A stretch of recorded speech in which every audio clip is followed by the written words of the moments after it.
Bharat Ratna doctor Bhimrao Ambedkar की 134वीं जयंती के अवसर पर जयपुर के आरआईसी में आयोजित राज्य स्तरीय समारोह में मुख्यमंत्री भजनलाल शर्मा ने शिरकत की। कार्यक्रम में उप मुख्यमंत्री डॉक्टर प्रेमचंद बैरवा, सामाजिक न्याय और अधिकारिता मंत्री अविनाश गहलोत सहित गणमान्य लोग मौजूद रहे। कार्यक्रम के दौरान आयुष्मान बाल संबल योजना के तहत लाभार्थियों के खातों में ऑनलाइन भुगतान किया गया। इसके साथ ही दुर्लभ बीमारी से पीड़ित बच्चों को आर्थिक सहायता और SC/ST उद्यमियों को भूमि आवंटन पत्र वितरित किए गए।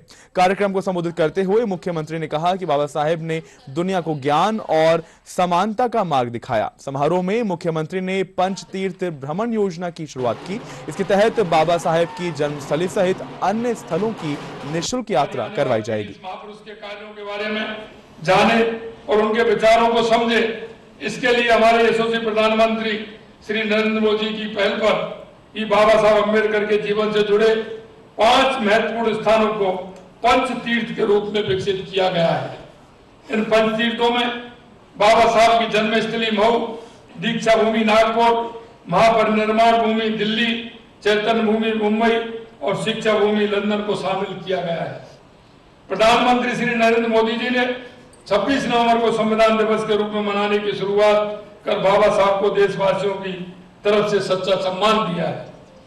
पहली बार हमारे आदरणीय प्रधानमंत्री जी नरेंद्र मोदी जी ने बाबा साहब के योगदान और उनके विचारों को सही स्वरूप में दुनिया के सामने रखा और आज हमारे देश बाबा साहब की पवित्र भावनाओं के अनुरूप ये आगे बढ़ रहा है। धन्यवाद देना चाहूंगा हमारे यशस्वी प्रधानमंत्री नरेंद्र मोदी जी को, जिन्होंने और हमारी भारतीय जनता पार्टी की सरकार को कि जिन्होंने आते ही हमारे बाबा साहेब भीमराव अंबेडकर जी को भारत रत्न की उपाधि देने का काम किया। इतना ही नहीं, हमारे बाबा साहेब भीमराव अंबेडकर जी का अगर पार्लियामेंट सेंट्रल हॉल में अगर चित्र फोटो उनका लगा है तो वो भारतीय जनता पार्टी की समर्थित सरकार में ही लगा है। मैं हमारे यशस्वी प्रधानमंत्री नरेंद्र मोदी जी को बहुत बहुत धन्यवाद और आभार व्यक्त करना चाहूंगा कि उन्होंने 26 नवंबर को हमारा संविधान दिवस मनाने का जो काम किया है वो हमारे यशस्वी प्रधानमंत्री नरेंद्र मोदी जी ने किया।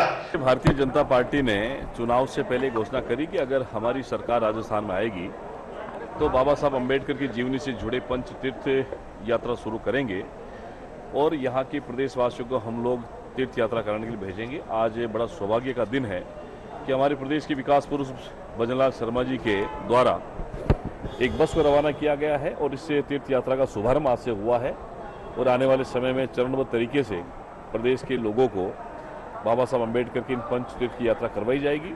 यहाँ हमने उन 10th 12th क्लास के बोर्ड एग्जाम में जो लोग जो छात्र छात्राएं हैं SC/ST के, उन्होंने जो 99%, 98%, 97% जो मार्क्स लिए हैं उनको 51,000 रुपये का पारितोषिक दिया गया, आर्थिक सहायता का प्रोत्साहन पुरस्कार मिला। इसके साथ ही आयुष्मान बाल संबल योजना में जो लाभार्थी हैं, जो मुख्यमंत्री जी की बजट घोषणा है, प्रति महीने जन्म से 18 साल के बच्चों को जो इस 56 तरह की बीमारियों से ग्रसित होते हैं उनको 5,000 रुपये प्रतिमाह और उनके इलाज के लिए 50 लाख रुपए तक की आर्थिक सहायता मुख्य केंद्र राजस्थान सरकार द्वारा की जाएगी।